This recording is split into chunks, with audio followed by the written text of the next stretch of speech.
Hey everybody, welcome back to more Let's Play Ninja Gaiden 2 Master Ninja Mode. We are in Chapter 10, and we are first assaulted with some red gouges. These are done tons of these before, they're really easy.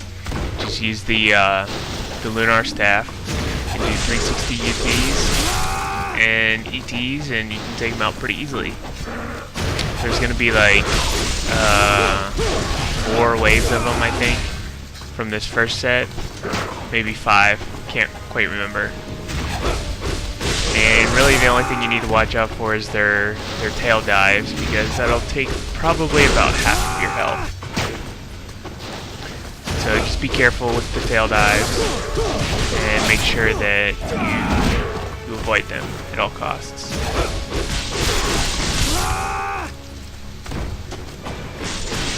May not be talking as much in some of these videos because a lot of the stuff I've already talked about, so it's not like anything new to you guys. You should already know basically every enemy in the game, and I mean I can only talk about it so many times before it gets repetitive and boring, so I'll try to make sure it stays entertaining, but you know, like I said, there's only so much you can talk about.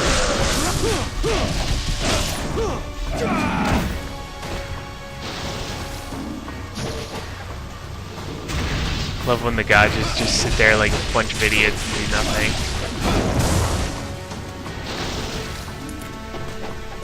Alright, now those are gone. There should be 2 more coming down the ramp here.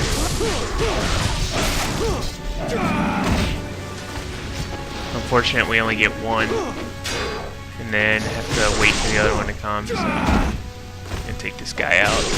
Just doing his Zuna drop. Just jump in the air and do XXY. Should take him out. Then we gotta fight some golden gaels. Did not mean to fall down there, but I think there's might be a skull down here. Can't remember. I already have them all, so it's not gonna appear there for me. But so basically, the best way to do these is to just kind of stay back around the corner here, throw some incendiary shurikens, wait for them to land, and then they'll charge at you, hopefully, maybe.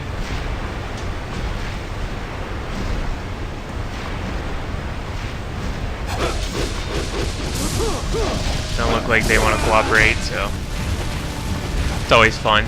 Oh, now they come. Typical.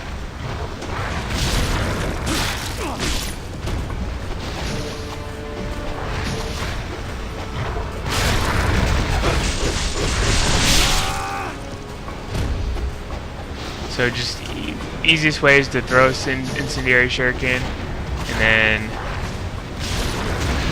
charge up a ET or a UT and take them out. They're really easy. Don't go up there and fight them.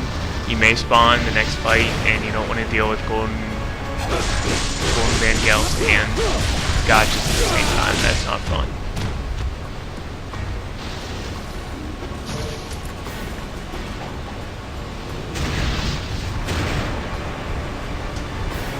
Alright, so back to more gouges. This spawn here though, once they stop spawning in front, they'll start to spawn behind you, so just be careful.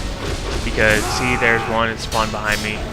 You need to be careful because they can, just like that, they can get on you pretty quick. One tail whip took me down nearly all my life, so.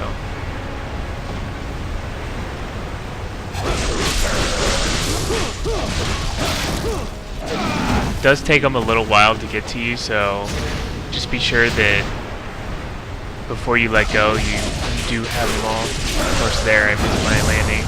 I hate when that happens. It's okay though.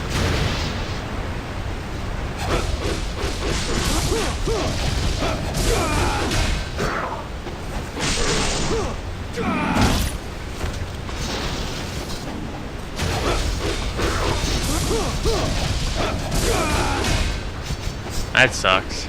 Get stuck on the cliff and lose every single hit on my ET.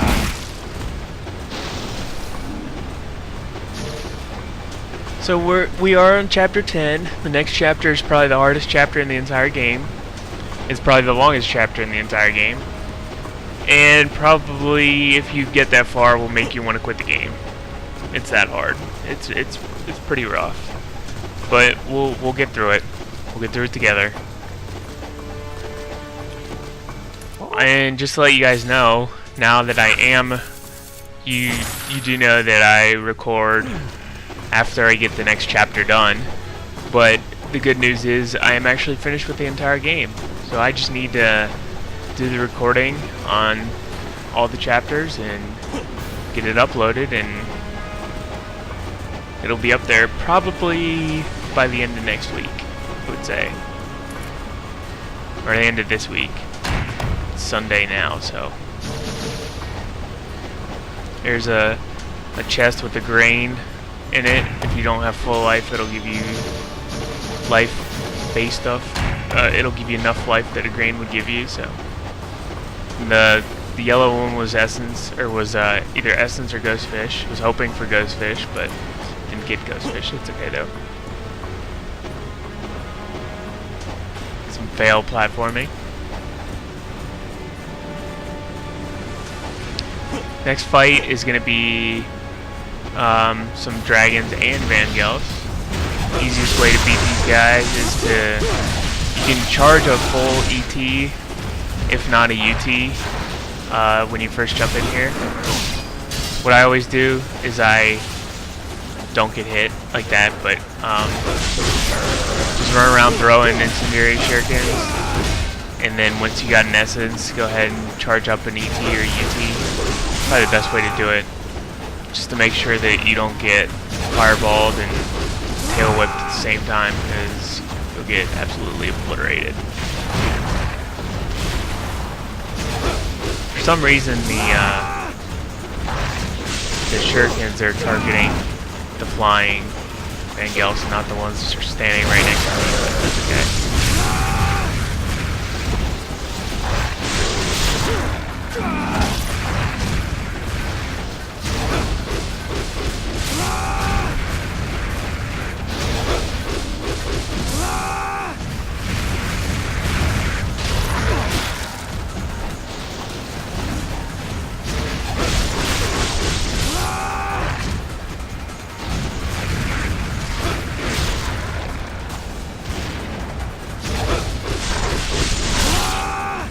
Having a really hard time hitting anything with these shurikens.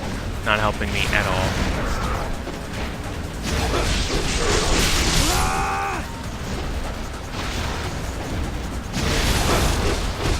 Knock them right out of the air. It's always fun.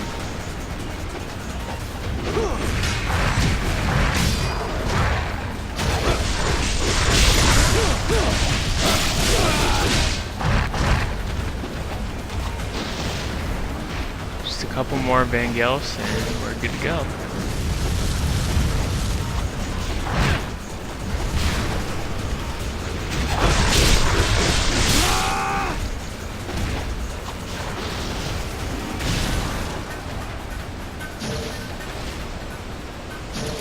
That's it. Yep. Alright, make sure you get the notebook if you want it. I've tried to get into a habit of scrolling through the whole notebook so that if you guys want to pause and read it, you can. Because I'm not going to sit there and read it to you because some of them are pretty long. This next part is a very, very tough part of the chapter. It is the Rasu part. And there are 3 that come at you at a time, a total of 12. Alright, so the Rasetsu's on the bridge, what you want to do is you're going to jump all the way down to the middle of the bridge. There's going to be a spot I'll show you here coming up. And you're just going to do 360 ETs and UTs to take them all out. So jump down here. That one was like way ahead of the other ones. I'm not sure how that happened, but it shouldn't be that far ahead. It's okay though. You have 1 Nimpo and 1 grain to use if you're trying to save on your items. If not, then just, go item heavy on this. This is actually pretty hard. I'm not gonna lie, it took me a few tries to get this down. But what you're gonna do is you're gonna end up all the way back up to the save point. You just need to get there. So there's one down, 11 to go. There's a failed ET or failed 360, which is never good because your normal ET damage sucks. Normal ET and UT suck. You always want to do 360 against these guys. There's the second one down.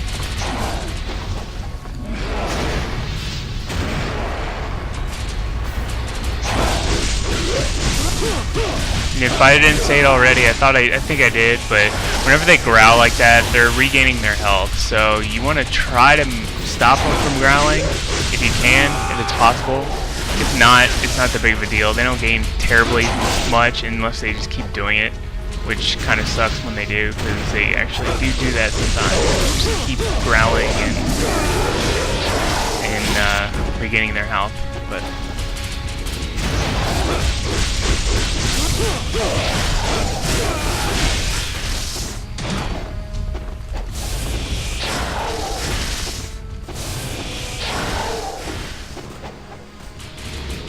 so we're gonna come back in here. Luckily we regained our health, that's pretty awesome. They can hit you with their wind blades here, so just be really careful when you're over here. You don't want to get hit by the wind blades. They do go through the walls, some walls. Those walls are some of them that they go through. But once you get down in here, it gets really easy because they come so slow. We should have this one dead by the time the next one comes, or nearly dead. And then they're basically staggered one by one. Once you get them staggered so that you only have one at a time, this actually gets really easy. So next one should be coming. Yep, right as that one dies. That's perfect timing. They take 3 ETs to kill, or 2 ETs and or 2 UTs to kill, 2 UTs and an ET, or 2. I don't know what I'm talking about anymore. 2 UTs and an ET, or 3 UTs. There we go. That's without them growling.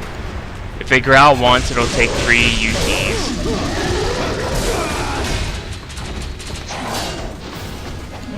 Might actually only take 1 UT and 2 ETs. Not quite sure, to be honest.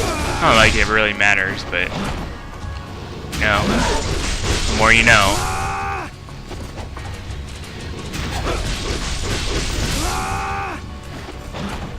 Nope. Looks like it does require at least a minimum of 2 UTs. Almost died there.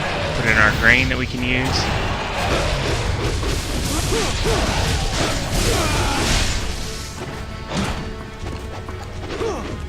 See, that one growled too many times, so he got a lot of his health back.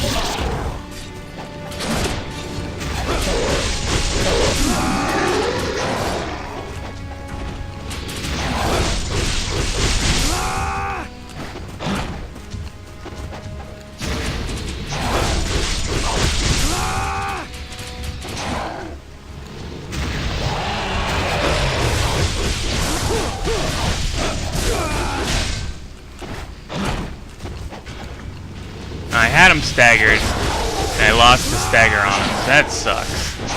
You can see there's 2 here now. That's unfortunate. Just got unlucky with my ETs and EGs.